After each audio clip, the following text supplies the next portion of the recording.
કેમ છો મિત્રો? આપનું સ્વાગત છે અમારી ચેનલ એનવી સાયન્સ એકેડમીમાં। આશા છે કે આપને અમારા વિડીયો ગમતા હશે, તો આમ જ અમારા વિડીયોને લાઇક, શેર અને સબસ્ક્રાઈબ કરતા રહો અને બીજા પાસે પણ સબસ્ક્રાઈબ કરાવતા રહો, જેથી કરીને અમે વધુને વધુ વિદ્યાર્થીઓ સુધી પહોંચી શકીએ। મિત્રો, હવે આપણે જોઈશું પ્રકરણ 1નો છેલ્લો ટોપિક, સમય સંખ્યાઓ અને તેના દશાંશ સ્વરૂપનું નિરૂપણ। તો અહીંયા બે પ્રકારના નિરૂપણ છે, એક છે શાંત નિરૂપણ અને બીજું છે અનંત અને આવૃત। તો એને માટે તમને ટોટલ 3 પ્રમેય અહીંયા આપેલા છે। તો પહેલો પ્રમેય છે પ્રમેય 1.5, જેમાં આવું કીધું છે કે જો x એ શાંત દશાંશ નિરૂપણવાળી સમય સંખ્યા હોય તો x ને જ્યાં p અને q પરસ્પર અવિભાજ્ય પૂર્ણાંકો હોય અને q નું અવિભાજ્ય અવયવીકરણ 2n ઘાત ગુણ્યા 5ની m ઘાત સ્વરૂપમાં હોય તેવા p/q સ્વરૂપમાં દર્શાવી શકાય, જ્યાં n અને m એ બંને અનઋણ પૂર્ણાંકો છે। એટલે કે તમે કોઈ પણ સમય સંખ્યા હોય અને જો એનું શાંત નિરૂપણ હોય તો તમે એને તો એમાં જે q છે તે q ને આપણે 2n 5m સ્વરૂપમાં દર્શાવી શકીએ છીએ। એટલે એનો મતલબ આપણે બીજી રીતે જોઈએ, જે આપણે આગલા પ્રમેયમાં પણ જોવાના છે કે જો તમે q ને આ સ્વરૂપમાં દર્શાવી શકો છો, એનો મતલબ કે તમને જે આપેલી સમય સંખ્યા છે એ સમય સંખ્યાનું નિરૂપણ કેવું થશે? શાંત થશે। બરાબર છે। તો અહીંયા તમને બે ઉદાહરણ પણ આપેલા છે। પહેલું ઉદાહરણ છે 0.35। તો 0.35 માટે જુઓ શું થાય છે। 0.35 એટલે 35 ભાગ્યા 100 થશે, બરાબર છે, બરાબર 7/20। તો 7/20 કેવી રીતે થયા? તો આપણને 5નો ઘડિયો આવડે છે, બરાબર છે। તો 5 × 35 અને 20 × 100 એટલે એ પ્રમાણે 7/20 આવી જશે। હવે 7 તો જાતે અવિભાજ્ય સંખ્યા છે એટલે એના કોઈ ભાગ નહીં પડશે, પણ 20ના આપણે ભાગ પાડી શકીએ। તો 20ના ભાગ કેવા પડે? તો 20ના ભાગ પડશે 4 × 5, 4ના પાછા ભાગ પડે એટલે 2 × 2 × 5। તો 2 × 2 એટલે 2ની 2 ઘાત ગુણ્યા 5ની 1 ઘાત। એટલે આપણે જુઓ જે q છે એટલે કે જે છેદ છે, છેદને આપણે 2n 5m સ્વરૂપમાં દર્શાવી શકીએ છીએ। એટલા માટે આ જે છે તે શાંત નિરૂપણ આપણે અહીંયા કર્યું છે। સેમ 2.6। તો 2.6 એટલે શું થશે? 26/10। 26/10 એટલે 2નો ઘડિયો તમને આવડે છે, તો 2થી તમે ભાગાકાર ચલાવશો તો શું થશે? 13/5। હવે 13 જાતે એક અવિભાજ્ય સંખ્યા છે એટલે 13 તો એમ જ રહેશે, પણ નીચે છેદમાં ખાલી 5 જ છે। હવે એકચ્યુઅલી છેદમાં ખાલી 5 નથી, પણ એ છે 5 × 1। આ છેદમાં તમને શું મળે છે? છેદમાં આપણને મળે છે 5 × 1। એનો મતલબ કે = 5ની 1 ઘાત ગુણ્યા 1 બરાબર 5ની 1 ઘાત ગુણ્યા 2ની 0 ઘાત। હવે 2ની 0 ઘાત ક્યાંથી આવશે? તો ગણિતનો એક નિયમ છે કે કોઈ પણ પૂર્ણાંક હોય અથવા તો કોઈ પણ n નંબર હોય તેનો તમે ઘાત 0 કરશો તો એની કિંમત ઓટોમેટિકલી 1 થઈ જશે। તો અહીંયા આપણે એનો ઉપયોગ કરીએ છીએ, એટલે 13/2ની 0 ઘાત ગુણ્યા 5ની 1 ઘાત। તો આપણે આને પણ 2n × 5m સ્વરૂપમાં બતાવી શકીએ છીએ। એટલે આ પણ આ તમારું શાંત નિરૂપણ અહીંયા થઈ જશે। હવે જે બીજો પ્રમેય આપેલો છે પ્રમેય 1.6, તો એ આવો છે કે જો x = p/q માં q નું અવિભાજ્યમાં અવયવીકરણ 2n 5m સ્વરૂપે હોય અને n અને m એ અનઋણ પૂર્ણાંકો હોય તો x નું દશાંશ સ્વરૂપ એ શાંત હોય। એટલે કે તમે જે પણ સંખ્યા તમને આપી હોય એને p/q સ્વરૂપમાં આપણે લખીએ અને જો q નું અવિભાજ્ય અવયવીકરણ કરીએ અને જો એનું સ્વરૂપ જે છે તે તમને 2n 5m સ્વરૂપનું મળે તો આપણે એવું કહી શકીએ કે આ જે નિરૂપણ આપણે કરીએ છીએ તે નિરૂપણ કેવું હશે? એ શાંત સ્વરૂપનું નિરૂપણ હશે। તો એના તમને બે ઉદાહરણ આપેલા છે। તો પહેલું ઉદાહરણ છે 17/125, બરાબર છે। તો 17 તો અવિભાજ્ય સંખ્યા છે એટલે એમ જ રહેશે। 125નો આપણે ભાગ પાડીશું તો એ થશે 5 × 5 × 5 એટલે 5ની 3 ઘાત। હવે અહીંયા આપણને એમ થાય કે ભાઈ ખાલી આ તો 5ની m ઘાત જ મળી, તો 2ની n ઘાત ક્યાંથી આવશે? તો 2ની n ઘાત માટે ફરીથી આ વસ્તુ આપણે અહીંયા જોઈ તેમ, બરાબર છે। આ શું છે? એકચ્યુઅલી 1 × 5ની 3 ઘાત, તો 1નું આપણે મૂલ્ય મૂકીશું 2ની 0 ઘાત એટલે શું થશે? 17 × 2ની 3 ઘાત ભાગ્યા 5ની 3 ઘાત ગુણ્યા 2ની 3 ઘાત, બરાબર છે। આપણે 2ની 3 ઘાત વડે ગુણી અને ભાગી કાઢીએ છીએ એટલા માટે આવશે = 136/1000 બરાબર 0.136। એટલે આ કેવું નિરૂપણ છે? આ શાંત નિરૂપણ છે। પછી પાછું જુઓ બીજો ઉદાહરણ છે 5/16। તો જો 5 ભાગ્યા 2 ની 4 ઘાત બરાબર છે। હવે 2 ની 4 ઘાત છે તો આપણે 5 ની 4 ઘાત વડે ગુણી અને ભાગી કાઢીએ ઇઝ ઇક્વલ ટુ 5 ગુણ્યા 5 ની 4 ઘાત ભાગ્યા 2 ની 4 ઘાત ગુણ્યા 5 ની 4 ઘાત બરાબર 3125 ભાગ્યા 10,000 ઇઝ ઇક્વલ ટુ 0.3125। તો આ પ્રમાણે તમને આ બે પ્રમેય આપેલા છે। હવે જોઈએ આપણે પ્રમેય 1.7। તો પ્રમેય આવો આપેલો છે કે જો ક્યુનું અવિભાજ્યમાં અવયવીકરણ અનઋણ પૂર્ણાંકો n m માટે 2n 5m સ્વરૂપે ન હોય તો x is equal to p by ક્યુનું દશાંશ નિરૂપણ અનંત અને આવૃત હશે। એટલે કે જે પ્રમેય 1.6 જોઈ ગયા તેના કરતાં ઊંધું છે।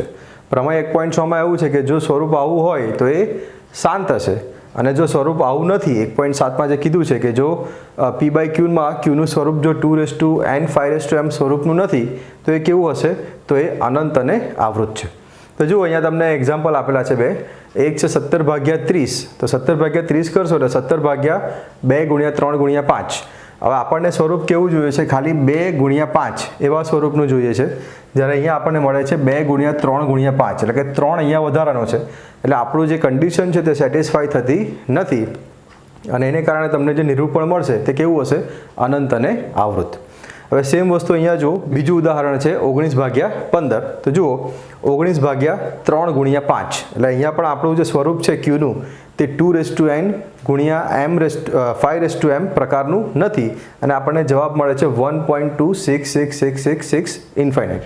એટલે કે આ પ્રકારે આપણા જે બંને ઉદાહરણો છે તે બંને ઉદાહરણો બતાવે છે કે જે આપણા આપેલી સંખ્યા છે એનું નિરૂપણ કેવું છે એનું નિરૂપણ એ અનંત અને આવૃત પ્રકારનું છે।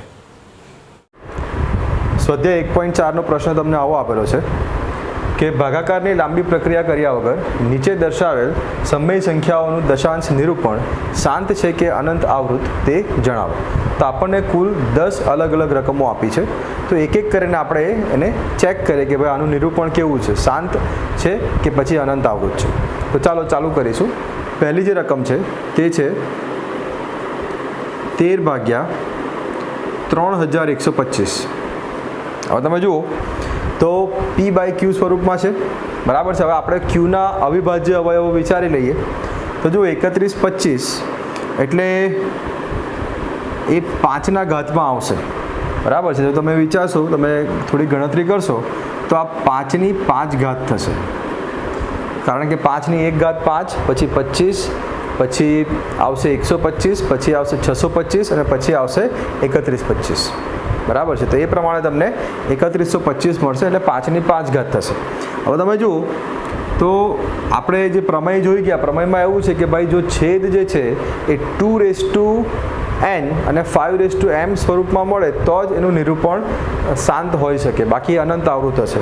તો આપણને અહીંયા જોઈને એમ લાગે કે ભાઈ અનંત આવૃત હોવું જોઈએ પણ એવું નથી। જુઓ અહીંયા શું છે તો 13 ભાગ્યા 1 ગુણ્યા 5ની 5 ઘાત થશે બરાબર છે બરાબર 13 ગુણ્યા 2ની 0 ઘાત ગુણ્યા 5ની 5 ઘાત થશે। આવી ગયું આપણું સ્વરૂપ 2n મલ્ટીપ્લાય બાય 5m। એટલે આ જે છે આ નિરૂપણ કેવું છે આ નિરૂપણ એ શાંત પ્રકારનું છે। ખ્યાલ આવે છે તમને? તો 3125 તમારે ખાલી ભાગ પાડવાના છે પણ અહીંયા તમારે કોઈ લાંબી ભાગાકારની પ્રક્રિયા કરવાની જરૂર નથી। ચાલો તો બીજો દાખલો જોઈએ। બીજો દાખલો છે 17 ભાગ્યા 8 તો 8ના ભાગ આપણે વિચારવા પડે તો 8ના ભાગ શું પડશે તો 8ના ભાગ પડશે 2 ગુણ્યા 2 ગુણ્યા 2 2નો ઘન એટલે 8 થશે બરાબર છે। સો બરાબર 17 ભાગ્યા 2ની 3 ઘાત। હવે જો અહીંયા 2ની 3 ઘાત છે પણ 5ની કોઈ ઘાત નથી તો ઉપર કર્યું તેમાં આપણે ફરીથી કરીશું તો 17 ભાગ્યા 2ની 3 ઘાત ગુણ્યા 1 બરાબર 17 ભાગ્યા 2ની 3 ઘાત ગુણ્યા 5ની 0 ઘાત। આપણું જોઈતું સ્વરૂપ આવી ગયું બરાબર છે। આપણું જોઈતું સ્વરૂપ આવે છે આથી આપણે કહી શકીએ કે ભાઈ આ જે નિરૂપણ છે તે કેવું હશે એ શાંત પ્રકારનું નિરૂપણ હશે। હવે ત્રીજી રકમ છે તે છે 64 ભાગ્યા 455। તો 64 અને 455નો કોઈ ભાગ ચાલતો હોય તો વિચારો તો અહીંયા કોઈ ભાગ નહીં ચાલશે કારણ કે 5 અને 4 બે વચ્ચે કોઈ ભાગ ચાલી શકશે નહીં। તો આપણે જોઈએ આવશે 64 ભાગ્યા 5 ગુણ્યા 7 ગુણ્યા 13. તમે આ ગુણાકાર કરીને જોશો તો તમને આ રકમ ખબર પડી જશે કે 455 બરાબર 5 ગુણ્યા 7 ગુણ્યા 13. સ્વરૂપ આપણું હોવું જોઈતું હતું 2n 5m. હવે 5ની ઘાત તો છે પણ અહીંયા 2ની કોઈ ઘાત છે, 2ની કોઈ ઘાત નથી, અને એના સિવાય 7 અને 13 બે વધારાના મળે છે. એટલે આપણે અહીંયા કહી શકીએ કે આ જે સ્વરૂપ છે તે કેવું હશે? આ સ્વરૂપ અનંત અને આવૃત પ્રકારનું હશે, કારણ કે આપણને જે સંખ્યા જે સ્વરૂપ જોઈએ છે ક્યુનું તે સ્વરૂપ અહીંયા મળતું નથી. હવે આપણે ચોથો દાખલો જોઈએ. તે તમને આપેલું છે 15/1600 બરાબર 15/1600 ભાગ પાડો તો 16 ગુણ્યા 100 બરાબર 15/16 એટલે 2ની 4 ઘાત ગુણ્યા 100 ભાગ પડશે 25 ગુણ્યા 4 બરાબર 15/2ની 4 ઘાત એટલે પાછું 2ની 2 ઘાત થશે તો 2ની 4 ઘાત ગુણ્યા 5ની 2 ઘાત ગુણ્યા 2ની 2 ઘાત ઇઝ ઇક્વલ ટુ 15/2ની 6 ઘાત ગુણ્યા 5ની 2 ઘાત. આપણને જે સ્વરૂપ જોઈએ છે તે મળી ગયું બરાબર. જે ક્યુનું સ્વરૂપ છે તે ક્યુનું સ્વરૂપ કેવું થઈ ગયું? ક્યુનું સ્વરૂપ 2n × 5m પ્રકારનું થઈ જાય છે. એટલે આપણે કહી શકીએ કે 15/1600 જે છે એ કેવું છે? એ શાંત પ્રકારનું નિરૂપણ થશે. ચાલો એના પછી જે આપેલું છે આપણને તે છે 29/343. તો 29 જાતે અવિભાજ્ય સંખ્યા છે એટલે 29નો કોઈ ભાગ નહીં ચાલશે. 343 માટે વિચારો કે 2 અને 5ના ગુણાંકમાં કશું પડશે? તો 2 અને 5ના ગુણાંકમાં કશું પડવાનું નથી.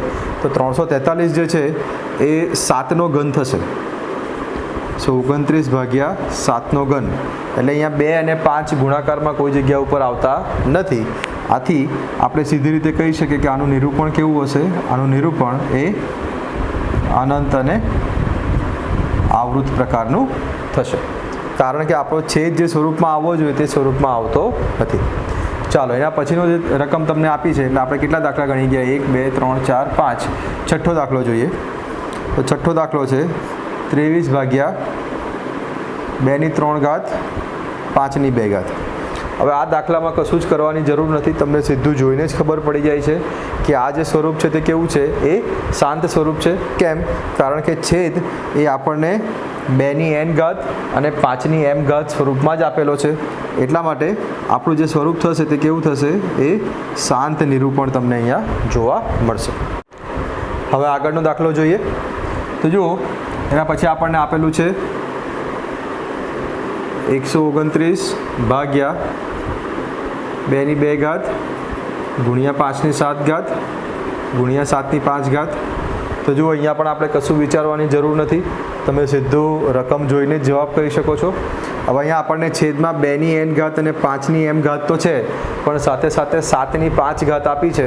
એટલે આપણને જોઈએ જે સ્વરૂપ 2 ગુણ્યા 5 વાળું ખાલી સ્વરૂપ જે જોઈતું હતું તે સ્વરૂપ અહીંયા મળતું નથી. આથી આ જે નિરૂપણ છે તે કેવું થશે? આ નિરૂપણ પણ અનંત અને આવૃત પ્રકારનું નિરૂપણ તમને અહીંયા જોવા મળશે. તો હવે પછીનો દાખલો છે તે છે 6/15. તો 6/15 એટલે શું થશે? ઇઝ ઇક્વલ ટુ 6/3 ગુણ્યા 5. હવે જો તમે જુઓ તો 6 એટલે 3 ગુણ્યા 2 ભાગ્યા 3 ગુણ્યા 5. તો 3 ઉડી જશે એટલે આવશે 2/5. તો અહીંયા જુઓ આપણો છેદ જે છે તેમાં ખાલી 5ની જ ઘાત છે, પણ આપણે એને આવી રીતે લખી શકીએ 2/2ની 0 ઘાત ગુણ્યા 5ની 1 ઘાત. એટલે આપણને જોઈએ તે સ્વરૂપ મળે છે. આથી આપણે કહી શકીએ કે આનું જે નિરૂપણ હશે તે નિરૂપણ કેવું હશે? એ શાંત પ્રકારનું નિરૂપણ હશે. હવે પછીનો દાખલો જોઈએ. તો એ છે 35/50. તો 35/50 5ના ઘડિયામાં જો તમે જુઓ તો શું આવશે? તો 5 × 35 અને 5 × 10 50 ઇઝ ઇક્વલ ટુ 7/2 ગુણ્યા 5. તો આપણો જે છેદ છે તે આપણા જોઈતા સ્વરૂપમાં છે. એ જોઈતા સ્વરૂપમાં છે એટલે આપણે કહી શકીએ કે આ જે નિરૂપણ થશે તે કેવું થશે? એ શાંત પ્રકારનું નિરૂપણ થશે. અને છેલ્લું જે રકમ છે તે છે 77 ભાગ્યા 210.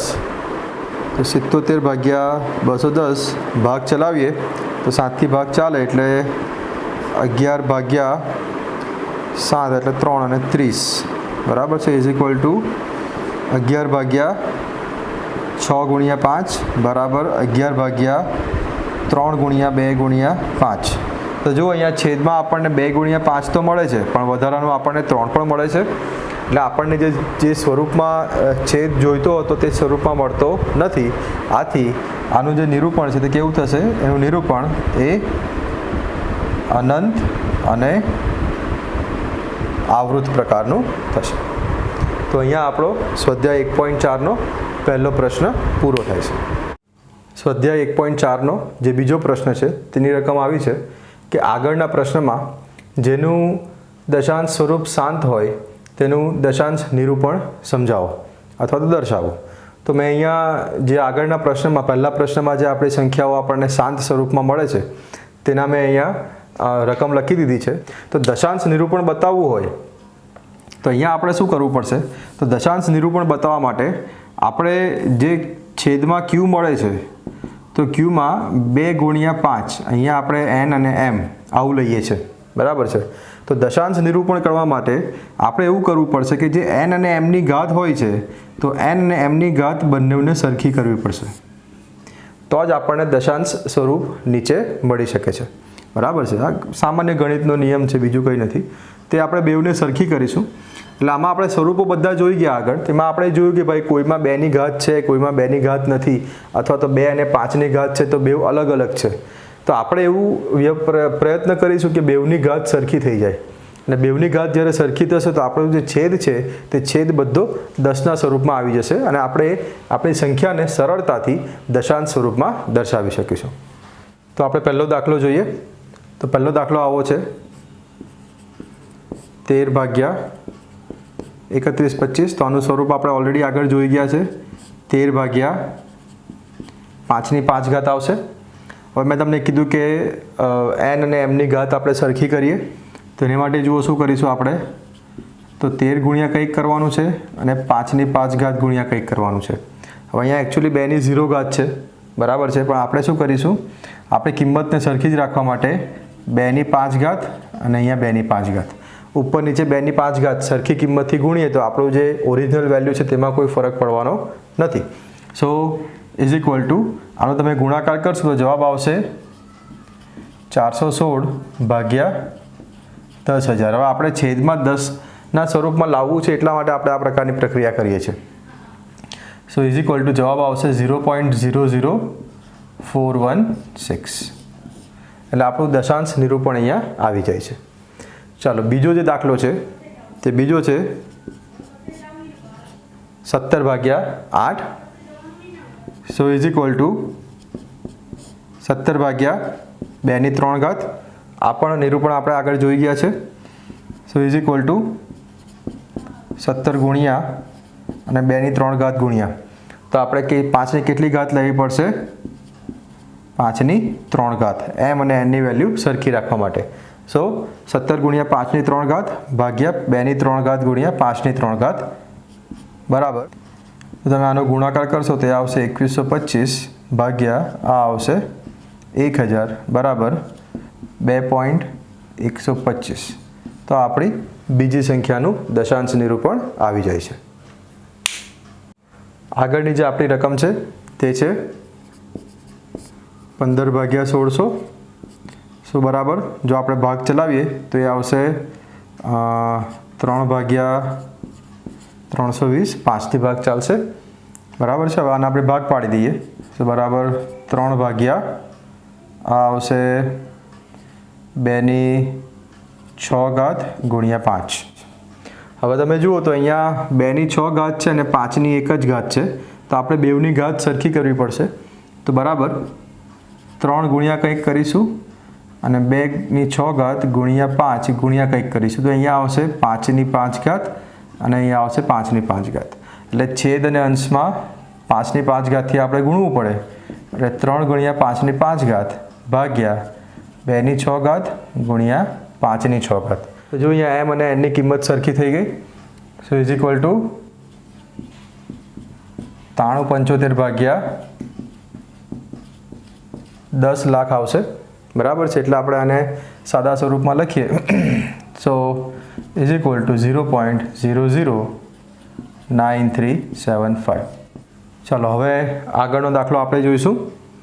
તો એ છે 23 ભાગ્યા 2 ની 3 ઘાત ગુણ્યા 5 ની 2 ઘાત. તો જુઓ અહીંયા એમ અને એનની કિંમત અલગ અલગ છે, એટલા માટે આપણે શું કરીએ, 23 ગુણ્યા અને 2 ની 3 ઘાત ગુણ્યા 5 ની 2 ઘાત ગુણ્યા, તો આપણે કેટલાથી ગુણવું પડશે, 5થી ગુણવું પડશે. એટલે અહીંયા 5 અને અહીંયા 5 બરાબર 23 ગુણ્યા 5 ભાગ્યા 2 ની 3 ઘાત ગુણ્યા 5 ની 3 ઘાત બરાબર 115 ભાગ્યા 1000 ઇઝ ઇક્વલ ટુ 0.115. તો આ આપણું જે સંખ્યા છે, ચોથી સંખ્યા, તેનું દશાંશ નિરૂપણ આવું છે. હવે આપણે જોઈશું આગળનો દાખલો. એ છે 6 ભાગ્યા 15 બરાબર 3 ભાગ્યા 5 બરાબર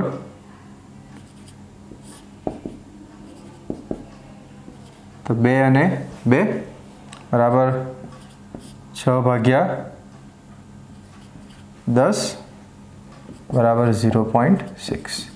તો આ થઈ ગયું આપણું આનું દશાંશ નિરૂપણ, જે છે 0.6. અને છેલ્લો દાખલો છે જે છે 35 ભાગ્યા 50 બરાબર 7 ભાગ્યા 10 બરાબર 7 ભાગ્યા 5 ગુણ્યા 2. તો જુઓ છેદમાં 5 ગુણ્યા 2 છે અને બેવની ઘાત સરખી જ છે, એટલે આપણે કશું ગુણવાનું રહેતું નથી. તો જવાબ આવશે તમારો 7 ભાગ્યા 10 બરાબર 0.7. તો આ પ્રકારે આપણે જે આપણી 6 રકમ આગળના પ્રશ્નમાં હતી તેને આપણે શાંત નિરૂપણ શોધી કાઢેલું. તો હવે એનું આપણે અહીંયા દશાંશ નિરૂપણ પણ કરી દીધું છે. સ્વાધ્યાય 1.4નો ત્રીજો પ્રશ્ન તમને આપેલો છે કે નીચેની વાસ્તવિક સંખ્યાઓનું દશાંશ નિરૂપણ દર્શાવેલું છે. દરેક માટે જણાવો કે તે સમય છે કે નહીં, અને જો સમય હોય તો તેના p/q સ્વરૂપમાં qના અવિભાજ્ય અવયવો વિશે તમે શું કહી શકશો. 3 દાખલા આપણને આપેલા છે. પહેલી જે રકમ છે તે છે 43.123456789. તો રકમ અહીંયા પૂરી થઈ જાય છે, અહીંથી આગળ પછી બીજું કશું આપેલું નથી. તો જે પહેલી રકમ છે 43.123456789.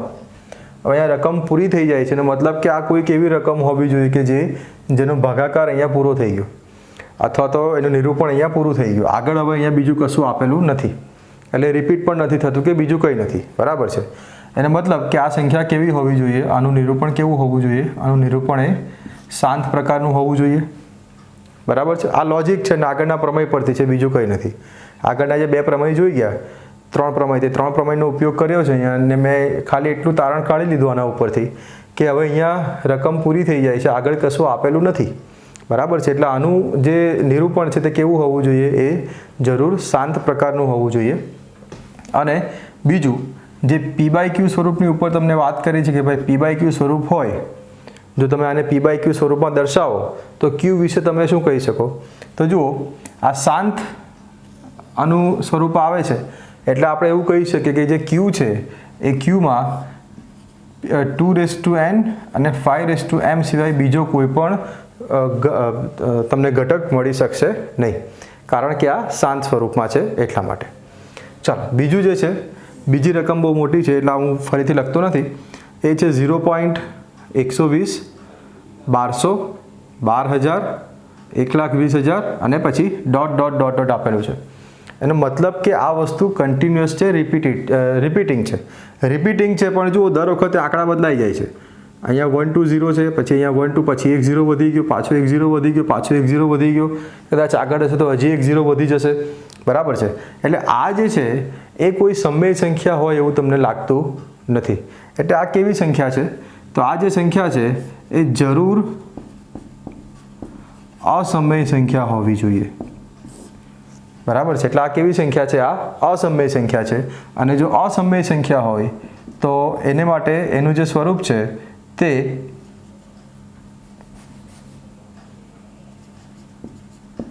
અનંત અને અનાવૃત પ્રકારનું હશે. એટલે આનું જે સ્વરૂપ તમને મળશે તે અનંત અને અનાવૃત પ્રકારનું હશે. એટલે આપણે આને p/q સ્વરૂપમાં દર્શાવી શકીએ નહીં. તો આપણને જે ત્રીજી રકમ આપેલી છે તે આવી છે 43.123456789 અને ઉપર પછી 12 આપેલો છે. અને મતલબ કે આ વસ્તુ કન્ટિન્યુઅસ આગળ રિપીટ થતી જશે. તો હવે આના ઉપરથી શું કહી શકાય કે હવે આ જે છે ભાઈ એ સમય સંખ્યા તો છે, પરંતુ એનું જે નિરૂપણ છે એ નિરૂપણ કેવું હોય? એ નિરૂપણ શાંત પ્રકારનું હશે નહીં. હવે શાંત પ્રકારનું નહીં હોય તો બીજું કયું આવશે? તે આવશે અનંત અને આવૃત. બરાબર છે. અસમય હોય તો એને માટે અનંત અને અનાવૃત હોય, અને સમય હોય તો સમય માટે એ અનંત અને આવૃત આવશે. હવે જો અનંત અને આવૃત પ્રકારનું નિરૂપણ હશે એનો મતલબ શું થશે? જે p/q સ્વરૂપ છે તેમાં તમે દર્શાવી તો શકો, પણ જે q માટેની આપણી શરત છે કે q જે છે એ 2n અને 5m સ્વરૂપનું હોવું જોઈએ. તો અહીંયા અનંત અને અનાવૃત છે એનો મતલબ કે તમને 2n 5m ની સાથે બીજો કોઈ ઘટક x મળશે. બરાબર છે. હવે આ x મળે છે એનો મતલબ કે આપણો q એ જોઈતા સ્વરૂપમાં મળશે નહીં, પરંતુ આવા કોઈ સ્વરૂપમાં મળશે જેમાં 2n 5m અને એના સિવાય બીજો કોઈ ઘટક હશે. બરાબર છે. તો આ પ્રકારે તમે આને ખાલી જોઈને તમે આપણે આનું જવાબ લખી શકીએ છીએ. આના જવાબ લગભગ 1-2 લીટીના જ છે, બહુ લાંબા જવાબ નથી. સો આ પ્રકારે આપણું સ્વાધ્યાય 1.4 અહીંયા પૂરું થાય છે, અને અહીંયા આપણું પહેલું ચેપ્ટર પણ પૂરું થાય છે. આવતા લેક્ચરમાં, નેક્સ્ટ લેક્ચરમાં આપણે થોડુંક આનું જે થિયરી ટોપિક છે તેના આપણે થોડુંક રિવિઝન જે કરવાનું છે તે આપણે આવતા લેક્ચરમાં કરી લઈશું.